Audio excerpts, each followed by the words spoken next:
Where Dragons Lie, Book 1, Hollow Man, by Richard R. Morrison.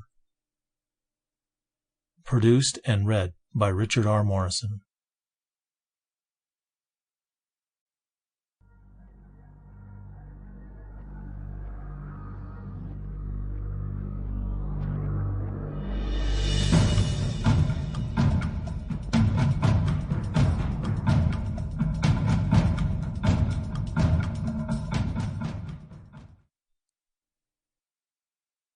The screaming of dragons filled the void of his foggy memory.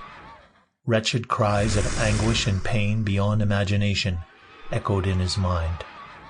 Fleeting images of blood and piercing pain from long, thick needles pressed into his body tortured his senses, until a radiant heat spread over his chest, and a blue glow lit the shadows of his nightmares.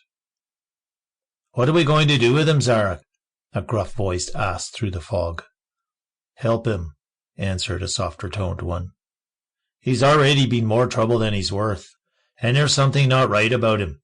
That hole in his chest is healed faster than anything I've ever seen. I don't think even your elf magic can heal a man that fast." "All the more reason to help him," the other voice said. Through a blurry mosaic of watery colors, he saw an elf leaning over him. Kind green eyes on a narrow, pale-skinned face greeted him. Thin red lips parted in a smile. Pointed ears poked through golden hair tied behind his head.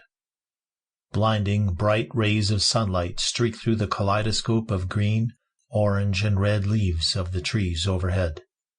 He felt tears run down the sides of his face. The sounds of singing birds and running water became more apparent as his senses awakened. "Do not try to move. You've been grievously injured," the elf said, removing his hands from over his chest. The glow dimmed, and the heat receded. "Not that ye can tell," added a gruff, black-bearded, broad-shouldered dwarf, a head and a half shorter than the elf.